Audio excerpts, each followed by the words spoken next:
Welcome back to the Sports Source. This segment of our program is brought to you by A.G. Hines Company. And when it comes to building supplies, nobody is better in East Tennessee than A.G. Hines Company. That's why they've been around for 100 years. They are always a step ahead, as is the case with their line of Nudura insulated concrete forms. Now, these are extremely energy efficient, reliable performance, continuous insulation, all while giving your architect greater design flexibility. Nudura is the product. A.G. Hines Company is the group that sells it and can tell you more about it.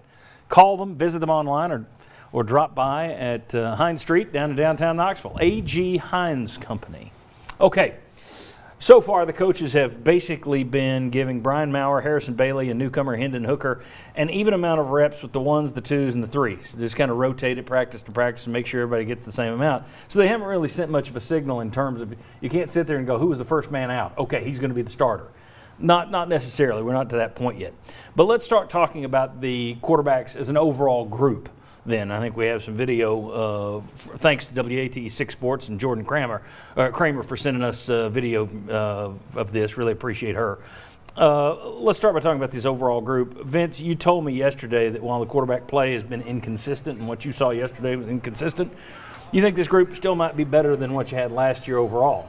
That's faint praise, but your thoughts. Go ahead and expound on what you sent me. I think the biggest thing is they're probably better overall at protecting the football. I mean, that was really the undoing for Garantano, is turning the football over. So I think this group can protect it.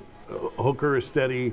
Bailey doesn't take very many chances. And Brian Maurer, he's the one that you might worry about the most in terms of turning the ball over. But overall, I think – and because they will have more playmakers, the system, I think all those things will help the quarterback position. So I think this group can be steady and a little bit better than last year, but I don't think there's a future star quarterback out of this group right now as it sits.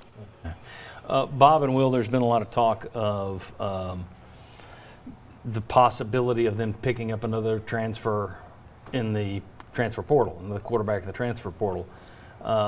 My initial reaction is, boy, you've got 4 guys in the room already once Salter comes off suspension. Is that sending a bad message? The other side of that is they may know that one of these guys isn't going to win the job and is going to leave, so they're just looking for more depth. How do you take that in terms of the fact that you've got reports all over town from various folks that are all saying the same thing, and that is, they take another quarterback in the portal. Is that as bad a signal as it seems to be, or no? I'm voting bad signal. You think it's a bad signal? Yeah, no, I think it signifies what Vince is saying. Maybe you have somebody that you can put out in the field, but you don't think you have a guy to build something around. I mean, I think that's what you're looking at, is you're saying, I've got some people I can rotate, but they don't want to be stuck in a position where they're looking at a guy going, he's got this, and, whoever's playing better we'd have to stay with, and we don't think we'll make it through a season with either one of them. I think they're looking at that saying they don't have the clear winner, and they don't know if any one of these guys could take the clear winner advantage and definitely win the job out. You agree? And I also think that I agree with that, and I also believe that you can go as far as to say, okay, let's say they like somebody, but they don't like anybody else as a backup. We need to go find somebody else who might be a backup. Well, one, you hadn't seen Salter yet at practice because of the issues that he's had, so maybe he comes in. Is that playing a little bit into it that you haven't seen Caden Salter? It possibly could be. But I think getting back to it, if so far through a little over half of your spring practice, if you haven't seen somebody that you go, this is our guy, and we don't know if they haven't, but if you haven't seen that yet, what's the old saying? If you've got 2 quarterbacks, you don't have one. Well, if you've got 5, is it even worse? And now right now you're sitting on 4, one of which you hadn't seen. So I don't think it's a positive thing that they're looking for another quarterback. Even if one of these guys transferred out, still going to leave you with 3. Okay.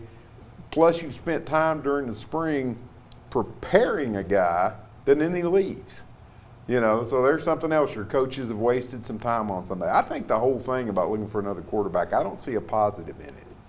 One of the things they worked on quite a bit yesterday were the rollouts and throwing on the run, something you would think would benefit Hooker and Maurer more so than Bailey, perhaps. Another new element that you haven't seen tons of from Tennessee, at least not the last 3 years. I mean, you saw more of that with Josh Dobbs, of course, but You didn't see that the last 3 years in terms of tons and tons of rollout because you just didn't have quarterbacks who were really built for that. Thoughts on that new element to the offense this year? Well, to be honest, I thought the last coaching staff should have done more. Should have done more of it, because yeah. you had at times where you couldn't protect, and at least in a rollout, we're taking up half the team and we're cutting it off, and that's the only part we really have to defend. Also, when you're rolling out, hopefully you're simplifying. You don't have to. You only have two guys likely to be able to just make the decision, and then when you're rolling out, if those two guys aren't open, run. And I mean, it simplifies the game, and I think that's what this coaching staff has to look at doing. That the last coaching staff didn't do on either side of the ball is they loaded people up and they kept saying, well, I know it, my scheme works. Unfortunately, the guys in the field didn't know how to run the scheme. They have to be able to tailor to what they're able to do and teach a new system, and this is a way to do it, is simplify that and reduce. If we're having an issue or worried about an issue in our offensive line protecting, rolling out prevents some of that as well. Very quick, Vince. Yeah, and I think it does fit, especially Maurer, fits some of the personnel that they've got at that position.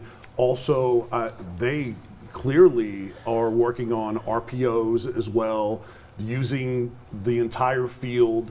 I mean, these are all elements that are going to look a lot different in the offense. So I think they believe in spreading people out, and I think it will open opportunities for them to be able to have success more on the perimeter than we've seen before. When we come back, we're going to talk more about Brian Maurer. A lot of people who've seen this team have said, well, he's got more upside.